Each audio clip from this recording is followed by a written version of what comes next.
Welcome back to another episode of Bassin with Captain Lou. Guys, I wanted to talk to you guys about areas of improvement with two particular lures that if you make these necessary adjustments, it's going to improve your bass fishing game significantly. Stick around.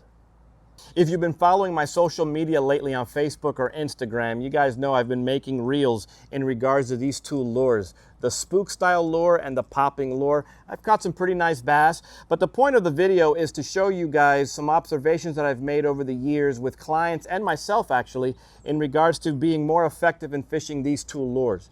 So the areas that I'm going to be discussing are the two main areas that I see that we get hung up on is the type of gear that we're using, and also the way we handle ourselves and the way we handle the fish once we hook up using these two lures. If your choice of equipment is either a bait casting rod or a spinning rod, they're both going to be in the 3-powered. I personally like fishing these lures with a 703, which basically means it's a 7-foot rod and it's a 3-powered, meaning it's more along the lines of a medium, sometimes to a medium light. Those are the areas that I feel, those are the types of rods that I feel that's going to yield you the best results when fishing these smaller treble type of baits. Moving down to the reels, because of these lures are so small, I find them effective if you throw them on a BFS type of reel. In this case, I'll be talking about the Zephyr, the Cast King Zephyr. It's a BFS style. I've done videos on these. I've fished a lot with them. It's basically a reel with a very shallow spool that allows you to be able to throw very light lures. And the other aspect is in the spinning reel arena, I like 2500 series reels. In this case, this is a Fluger President.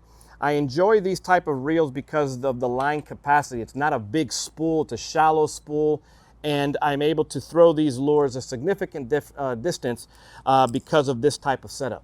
Now, moving down to the type of lines. As far as lines, you could fish these lures with either braid or monofilament. In my case, I fish them with both. However, if you're going to stick with one particular line, if you're sticking with braid, you don't want to overpower the lure.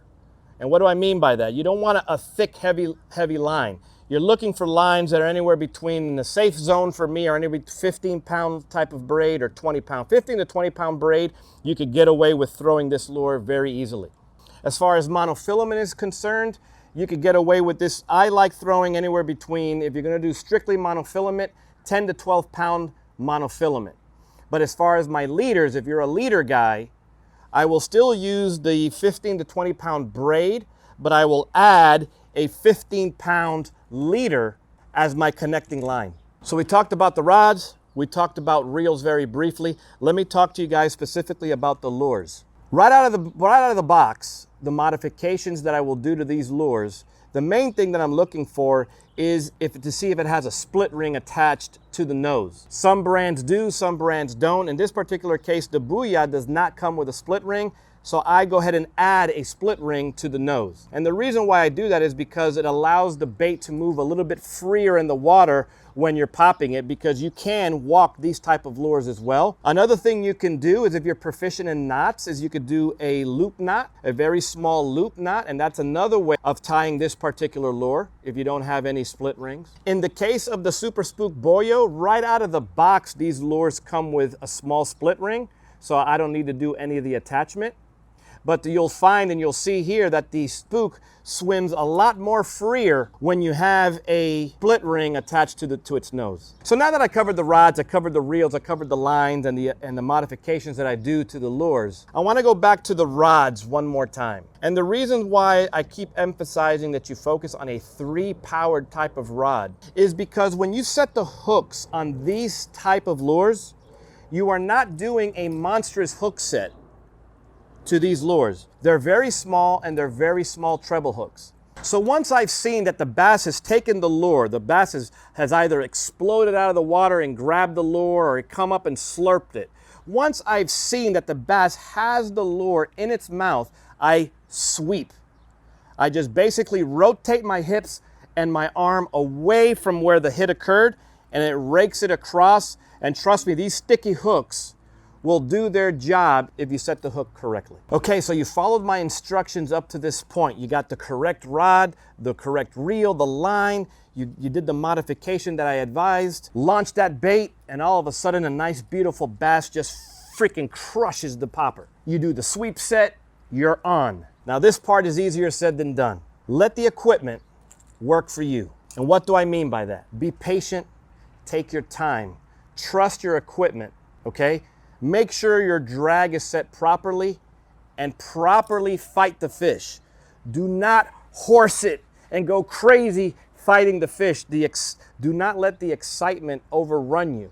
Take your time, reel, constant pressure, and let the rod work for you. The bass dives down, the peacock dives, let the drag work for you. In this shot, you're gonna watch me catch a pretty nice bass. You're gonna see me do that hook, that sweep set. And the bass is a nice bass and it takes me for a ride.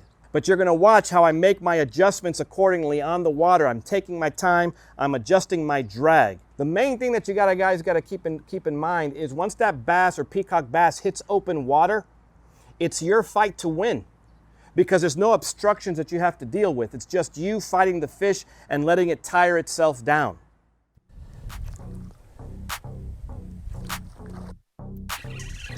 That's a good one. That's a good one.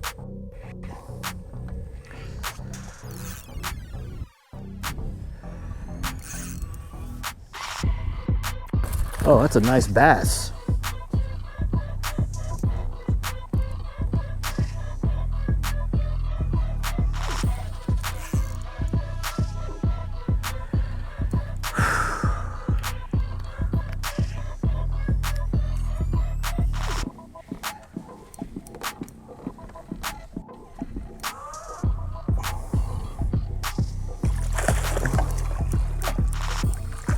That's a nice bass. That's a nice bass. I strongly recommend you guys have one of these lures tied on at all times if you're bank fishing or fishing off a boat here in South Florida, because you'll be surprised at the size of fish that go after these smaller lures. So I hope you guys enjoyed the video. Like the video, share the video. Better yet, just subscribe to the community. We are growing. Another thing I would like to add is everything that I have spoken to you guys about in regards to the gear and the baits and everything else, you guys will find the links below, the affiliate links below. And if it helps you guys to order from there, great. If it doesn't and you guys find it somewhere else, super. It will really help the channel, help me out if you guys do go that route. But I just wanted to let you guys know that I am including affiliate links in my videos from this point forward. Again, guys, thanks you guys for watching, and I'll see you guys again soon.